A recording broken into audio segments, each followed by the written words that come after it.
ಚನ್ನಗಿರಿ ತಾಲೂಕು ನಲ್ಲೂರು ಗ್ರಾಮದ ಕರ್ನಾಟಕ ರತ್ನ ಡಾಕ್ಟರ್ ಪುನೀತ್ ರಾಜ್ಕುಮಾರ್ ಅಭಿಮಾನಿ ಬಳಗದಿಂದ 181 ಕೆಜಿ ಕಂಚಿನ ಡಾಕ್ಟರ್ ಪುನೀತ್ ರಾಜ್ಕುಮಾರ್ ಅವರ ಪುತ್ಥಳಿಯನ್ನು ಶಾಸಕ ಬಸವರಾಜ ಶಿವಗಂಗಾ ಉದ್ಘಾಟಿಸಿದರು. ಕಾರ್ಯಕ್ರಮದ ಅಧ್ಯಕ್ಷತೆಯನ್ನು ಪ್ರಥಮ ದರ್ಜೆ ಗುತ್ತಿಗೆದಾರ ಆರ್ ಪರಮೇಶ್ ವಹಿಸಿದರು.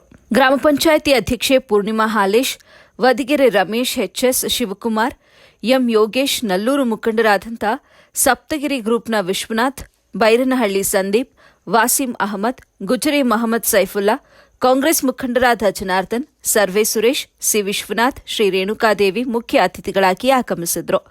ಕಾರ್ಯಕ್ರಮದಲ್ಲಿ ಭದ್ರಾವತಿಯ ಪ್ರೀತಂ ಮೆಲೋಡಿ ಆರ್ಕೆಸ್ಟ್ರಾ ಅವರಿಂದ ರಸಮಂಜರಿ ಕಾರ್ಯಕ್ರಮ ಕೂಡ ನಡೆಯಿತು. ಕರ್ನಾಟಕ ರತ್ನ ಡಾಕ್ಟರ್ ಪುನೀತ್ ರಾಜ್ಕುಮಾರ್ ಅಭಿಮಾನಿ ಬಳಗದ ಎಚ್ ದಿನೇಶ್, ಆರ್ ಮಂಜಪ್ಪ, ಮಧುಜಿ, ಅನಿಲ್ ಪೂಜಾರಿ, ಸಿದ್ದೇಶ್ ಗೌಡ್ರು, ಅಂಕುಶ್, ಲ್ಯಾಪ್ ಸಂತೋಷ್, ಎಂಎಲ್ ನಾಗರಾಜ್, ಬೈರನಹಳ್ಳಿ, ಡಿ ರಂಗಸ್ವಾಮಿ, ಮೊಹಮ್ಮದ್ ನವೀದ್, ಗ್ರಾಮ ಪಂಚಾಯಿತಿ ಪಿಡಿಒ ಪ್ರಸನ್ನಕುಮಾರ್, ಸಿಬ್ಬಂದಿ ವರ್ಗ ಸೇರಿದಂತೆ ಇತರರು ಭಾಗವಹಿಸಿದರು.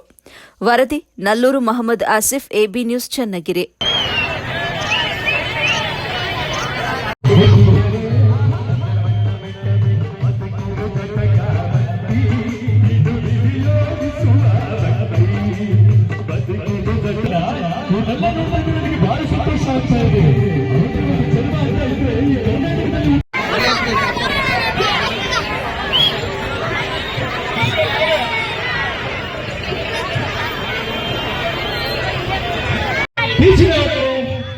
ಮೆಚ್ಚಿನವರು ಲಕ್ಷ್ಮಿಯರೇ, ಸ್ವಚ್ಛ ಮನಸ್ಸಿನ ಪುಟಪುಟಾಣಿ ಮಕ್ಕಳುಗಳೇ, ನೀವೆಲ್ಲರಿಗೂ ಪ್ರೀತಿಯಿಂದ ಬರ್ತಾ ಇದ್ದಾರೆ. ನಾನು ನಿಮ್ಮ ಜೂನಿಯರ್ ಪುನೀತ್ ರಾಜ್ಕುಮಾರ್.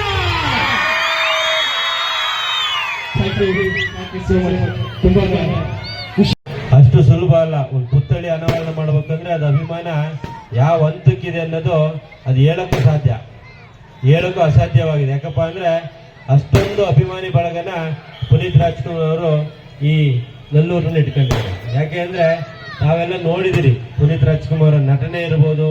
ಪುನೀತ್ ರಾಜ್ಕುಮಾರ್ ಸಣ್ಣ ಹುಡುಗರಿದ್ದಾಗಿಂದನು ಬಾಲ್ಯ ವ್ಯವಸ್ಥೆಯಲ್ಲೇ ಅವರು ಉತ್ತಮವಾದ ಒಬ್ಬ ಕಲಾವಿದರಾಗಿದ್ರು. ನಾವು ಸಹ ನಮ್ಮ ಕನ್ನಡ ಚಿತ್ರರಂಗ ಹಾಗೂ ನಮ್ಮ ಕನ್ನಡ ನಾಡು ಪುನೀತ್ ರಾಜ್ಕುಮಾರ್ ಕಳ್ಕೊಂಡಿದ್ದು ಬಹಳಷ್ಟು ನಮಗೂ ಹಾಗೂ ನಿಮಗೆಲ್ಲ ನೋವನ್ನು ತಂದಿತ್ತು. ಬಂಧುಗಳೇ, ನಾವೇನಪ್ಪ ಈ ಸಂದರ್ಭದಲ್ಲಿ ಏನು ನಮ್ಮ ಯುವಕರೆಲ್ಲ ಬಹಳಷ್ಟು ಜನ ಕೂತಿದ್ದೀರಿ. ಒಂದು ಸಾಧನೆ, ಅದು ಒಂದು ಸಾಧನೆ. ನಟನೆ ಮಾಡೋದು ಅಷ್ಟು ಸುಲಭ ಅಲ್ಲ. ರಾಜಕೀಯ ಮಾಡ್ಬೋದು, ವ್ಯಾಪಾರ ಮಾಡ್ಬೋದು, ಆದ್ರೆ ನಟನೆ ಮಾಡೋದಿದೆಯಲ್ಲ ಅದು ಬಹಳಷ್ಟು ಕಷ್ಟ. ಆದ್ರೆ ಈಗಿನ ಜೀವನದಲ್ಲಿ ಎಲ್ಲದನ್ನು ಕಲಿಬೇಕಾಗ್ತದೆ. ದುರ್ಗಾಂಬಿಕಾ ಕ್ರೀಡಾ ಯುವಕ ಸಂಘ, ಗಡಿಮಾರಮ್ಮ ಯುವಕ ಸಂಘ, ಸಾಮಾನ್ಯ ಯಾರು ಒಬ್ಬ ರಾಜಕಾರಣಿ ಹಣ, ಅಂತಸ್ತು, ಅಧಿಕಾರದಿಂದ ತುಂಬಿ ತುಳುಕ್ತಿರ್ತಾರೆ. ರಾಜಕಾರಣಿ ಭರ್ತೆ ಮಾಡಕ್ಕೆ ಬಹಳ ಜನ ಮುಂಚೂಣಿಯಲ್ಲಿ ಇರ್ತಾರೆ. ಅಂಥದ್ರಲ್ಲಿ ಸತ್ತು ಎಷ್ಟು ವರ್ಷ ಆಯ್ತು? ಇವಾಗ 21ರಲ್ಲಿ 3 ವರ್ಷ ಆಯ್ತು. 3 ವರ್ಷ ಕಳೆದ ಮೇಲೆ ಕೂಡ ಅತ್ಯಂತ ಗೌರವಸ್ಥ, ಆದರ್ಶೀಯ ಇದನ್ನ ನೆನಪು ಮಾಡ್ಕೊಂಡು ಅವರ ಪುತ್ಥಳಿಕೆನ ಇವತ್ತು ಅನಾವರಣ ಮಾಡ್ತಿರುವಂಥದ್ದು ಬಹಳ ಸಂತೋಷವಾದ ವಿಚಾರ. ಎಲ್ಲ ಸರಿ ಗೊತ್ತಾಗ್ತಿದೆ, ಮಕ್ಕಳನ್ನ ನೋಡಿದ್ರೆ ನಾವು ಮಾತಾಡೋದು ತುಂಬಾ ಬೇಸರ ಅಂತ ಅನಿಸ್ತಾ ಇದೆ. ಮ್ಯೂಸಿಕ್ ಆಗಿದ್ಕಲೆ ಎಲ್ಲರೂ ಡ್ಯಾನ್ಸ್ ಮಾಡಕ್ ಶುರು ಮಾಡಿದ್ರು. ಅವಾಗ ಬೇಕು ಅಂತ ಅನಿಸ್ತಾ ಇದೆ. ಹಂಗಾರ ಬೇಕು ಮಾತಾಡಕ್ ಹೋಗಿ ಕಾರ್ಯಕ್ರಮವನ್ನ ಆಯೋಜನೆ ಮಾಡಿದಿರಿ. ನಿಜವಾಗ್ಲೂ ಕೂಡ ರಾಜ್ಕುಮಾರ್ ಮತ್ತೆ ಅವರ ಕುಟುಂಬದವರು ಈ ಒಂದು ರಾಜ್ಯಕ್ಕೆ, ಕನ್ನಡಕ್ಕೆ, ಕನ್ನಡ ನಾಡಿಗೆ ಸಾಕಷ್ಟು ಕೊಡುಗೆಯನ್ನು ಕೊಟ್ಟಿರ್ತಕ್ಕಂಥದ್ದು ನಮಗೂ ನಿಮಗೆಲ್ಲ ಗೊತ್ತಿರ್ತಕ್ಕಂಥ ವಿಚಾರ. ಬಹಳಷ್ಟು ಜನದ ಜೀವನದಲ್ಲಿ ಡಾಕ್ಟರ್ ರಾಜ್ಕುಮಾರ್ ಅವರ ಏನು ಚಲನಚಿತ್ರಗಳಿದ್ದಾವೆ ಅವು ಆದರ್ಶಪ್ರಾಯ ಆಗಿರ್ತಕ್ಕಂಥದ್ದನ್ನು ನಾನು ಬಹಳ ನೋಡಿದ್ದೀನಿ. ಅವರ ಅದೇ ರೀತಿಯಲ್ಲಿ ತಂದೆಯ ಹಾದಿಯಲ್ಲೇ ಪುನೀತ್ ರಾಜ್ಕುಮಾರ್ ಅವರು ಸಂಸ್ಕಾರಯುತವಾದ ಚಲನಚಿತ್ರಗಳಲ್ಲಿ ನಟಿಸಿ ಇವತ್ತು ಎಲ್ಲ ಕನ್ನಡ ನಾಡಿನ ಜನರ ಮಾನಸಿಕ ಪುತ್ರ ಆಗಿರ್ತಕ್ಕಂಥದ್ದು ಕೂಡ ಇವತ್ತು ನಾವು ನೆನಪಿಸ್ತಕ್ಕಂಥ ವಿಚಾರ. ಇವತ್ತು ನಮ್ಮ ಮುಂದಿಗೆ ಇಲ್ಲ ಅಂತಕ್ಕಂಥ ಭಾವನೆ ಬಹಳಷ್ಟು ಜನಕ್ಕೆ ಇಲ್ಲ.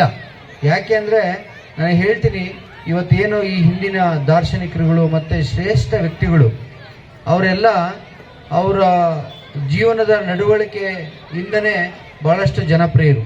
ಇವತ್ತು ಮನುಷ್ಯಂದು ಪರಿಸ್ಥಿತಿ ನಾವು ಹೇಳಬೇಕು ಅಂತ ಪುನೀತ್ ರಾಜ್ಕುಮಾರ್ ಅವರ ಕಾರ್ಯಕ್ರಮದ ಮುಂದೆ ಏನು ತಂದೆಯಂತೆ ಮಗನು ಬಿಟ್ಕೊಟ್ಟ ದಾರಿಯಲ್ಲಿ ನಡೆದಂತ ಕಾರ್ಯಕ್ರಮಗಳನ್ನ ಇಡೀ ರಾಜ್ಯಾದ್ಯಂತ ಪುನೀತ್ ರಾಜ್ಕುಮಾರ್ ಅಭಿಮಾನಿ ಬಳಗದವರು ಇವತ್ತು ನಲ್ಲೂರಲ್ಲಿ ಇವತ್ತು ಇಂಥ ಒಂದು ಪುತ್ಥಳಿ ಕಾರ್ಯಕ್ರಮವನ್ನು ಆಯೋಜನೆ ಮಾಡಿ ಅವರ ಪರಮೇಶ್ವರ್ ಅವರ ಶ್ರೀಮತಿಯವರು ಇವತ್ತು ಒಂದು ಪುತ್ಥಳಿ ಕಾರ್ಯಕ್ರಮ ಗುದ್ದಲಿ ಪೂಜೆಗೆ ನಮ್ಮನ್ನು ಕರೆದಿದ್ರು.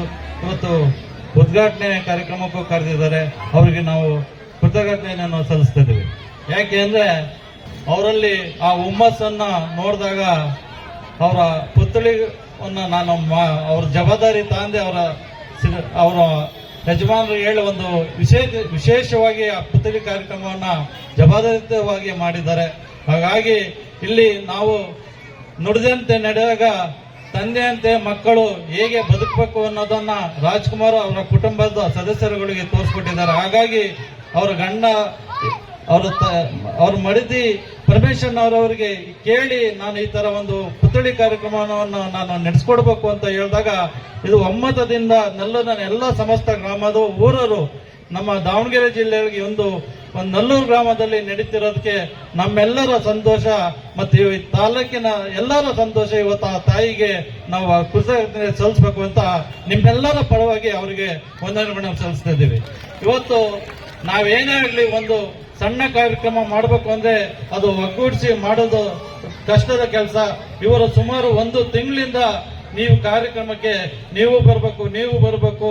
ಈ ಸಾಮಾಜಿಕ ಕಾರ್ಯಕ್ರಮ ಅಲ್ಲ, ಇದು ರಾಜಕೀಯ ಕಾರ್ಯಕ್ರಮ ಅಲ್ಲ, ಒಬ್ಬ ವ್ಯಕ್ತಿ ಬಿಟ್ಟಂತ ಕಾರ್ಯಕ್ರಮ. ನಮ್ಮ ಜೀವನದಲ್ಲಿ ದಾರಿಯನ್ನ ತೋರಿಸ್ಕೊಟ್ಟಂತ ವ್ಯಕ್ತಿಯನ್ನ ನಾವು ಹೇಗೆ ಮುಂದರ್ಸ್ಕೊಂಡು ಹೋಗ್ಬೇಕು, ನಮ್ಮ ಮಕ್ಕಳಿಗೆ ಹೇಗೆ ತೋರಿಸ್ಬೇಕು ಅದನ್ನ ತೋರಿಸ್ಕೊಟ್ಟು ಸಾಮಾಜಿಕವಾಗಿ ಅದನ್ನು ನೆಟ್ಕೊಂಡು ಹೋಗ್ಬೇಕು. ಅದು ಜೀವನದಲ್ಲೇ ಉದ್ದಕ್ಕೂ ಅದನ್ನು ದಾರಿಯಲ್ಲಿ ತೋರಿಸ್ಕೊಟ್ಟು ಅದು ಮಕ್ಕಳಿಗೆ ಅದನ್ನು ಅನುಗುಣವಾಗುತ್ತೆ. ನಾವು ಇವತ್ತಿರ್ತೀವಿ, ನಾಳೆ ಸಾಯ್ತೀವಿ. ನಮ್ಮ ಜೀವನದಲ್ಲಿ ನಾವು ಮಾಡಿದಂತ ಕೆಲಸ ಅದು ಪ್ರಮುಖವಾಗಿ ಇರುತ್ತೆ. ಇದು ಅಂತ ಒಂದು ಕಾರ್ಯಕ್ರಮ ಇರೋದ್ರಿಂದ ಆ ಕಾರ್ಯಕ್ರಮದಲ್ಲಿ ಇವತ್ತು ನಾವು ಈ ಪುತ್ಥಳಿ ಕಾರ್ಯಕ್ರಮದಲ್ಲಿ ನಾವು ನೋಡಿದಾಗ ಪುನೀತ್ ರಾಜ್ಕುಮಾರ್ ಅವರ ಪುತ್ಥಳಿ ಇರಕ್ಕಿಂತ ಮುಂಚೆ ಆ ವ್ಯಕ್ತಿ ಇದ್ದಿದ್ರೆ ನೀನು ಎಂತೆಂಥ ಸಿನಿಮಾಗಳನ್ನು ನಡೆಸಿ ಜೀವನದಲ್ಲಿ ತಿರುವನ್ನು ಬಾಳ್ತಿದ್ರು ಅಂತ ನಾವು ತಿಳ್ಕೊತೀವಿ. ನಮ್ಮ ಜೀವನದ ವ್ಯಕ್ತಿತ್ವವನ್ನು ನಾವು ನೋಡಿದಾಗ ನಮ್ಮ ಆಯುಷ್ಯ ಈಗ ಹೋದ ತಕ್ಷಣ ಹೋದಾಗ ಆ ವ್ಯಕ್ತಿಗಳು ನೋವನ್ನು ನಾವು ಪಡ್ತೀವಿ. ನೋವು ಪಟ್ಟಿದ ಮೇಲೆ ಇಂಥ ಒಂದು ಆಯೋಜನೆ ಕಾರ್ಯಕ್ರಮವನ್ನು ಮಾಡಬೇಕಾಗತ್ತೆ. ಅಂತ ಕಾರ್ಯಕ್ರಮಗಳು ಇಡೀ ರಾಜ್ಯದಾದ್ಯಂತ ಪುನೀತ್ ರಾಜ್ಕುಮಾರ್ ಅಭಿಮಾನಿ ಬಳಗದವರು ಮಾಡ್ತಾ ಇದ್ದಾರೆ. ಹಾಗಾಗಿ ನಮ್ಮ ನಲ್ಲೂರು ಗ್ರಾಮದಲ್ಲಿ ಒಂದು ಕಾರ್ಯಕ್ರಮ ಮಾಡಿದಂತ ಎಲ್ಲ ನನ್ನ ತಾಯಂದಿರು ಮತ್ತು ಮಕ್ಕಳು ಯಶಸ್ವಿಯಾಗಿ ಈ ಕಾರ್ಯಕ್ರಮವನ್ನ ಎಲ್ಲರೂ ಒಗ್ಗೂಡಿಸಿ ಅವ್ರ ಕುಟುಂಬ ಸದಸ್ಯರುಗಳು ಎಲ್ಲ ಸೇರಿ ಈ ಕಾರ್ಯಕ್ರಮ ಮಾಡ್ತಾ ಇದ್ದಾರೆ. ಹಾಗಾಗಿ ಅವರಿಗೆ ನಾವು ಕೃತಜ್ಞತೆ ಸಲ್ಲಿಸೋಣ.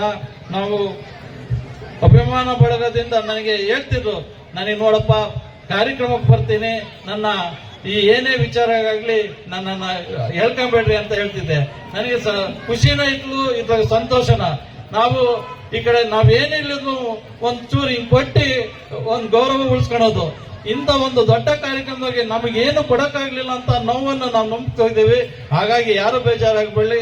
ಮುಂದೆ ಜೀವನದಾಗೆ ಇಂಥ ಆರ್ಥಿಕ ಪರಿಸ್ಥಿತಿ ಒಳಗೂ ನಮ್ಮನ್ನ ಎತ್ಕೊಂಡು ಇವತ್ತು ಕಾರ್ಯಕ್ರಮ ಇಂಥ ದೊಡ್ಡ ವೇದಿಕೆ ಕಾರ್ಯಕ್ರಮ ನಮ್ಮನ್ನ ಕರೆದಿ ಆ ಕಾರ್ಯಕ್ರಮ ಅಭಿಮಾನ ಬಳಗದಿಂದ ವೇದಿಕೆ ಕಾರ್ಯಕ್ರಮ ಕೊಟ್ಟಿರ ಅವ್ರಿಗೂ ನಾನು ಅಭಿಮಾನ ಬಳಗದ ಎಲ್ಲ ಸದಸ್ಯರಿಗೂ ಅಭಿಮಾನ ಬಳಗದವರಿಗೂ ನಾನು ಕೃತಜ್ಞತೆ ಸಲ್ಲಿಸ್ತಾ ಇದ್ದೀನಿ. ಹಾಗಾಗಿ ಈ ಕಾರ್ಯಕ್ರಮಕ್ಕೆ ನನಗೂ ಮಾತಾಡಿಸ್ಕೊಟ್ಟು ಎಲ್ಲರಿಗೂ ನನ್ನ ಮಾತನ್ನು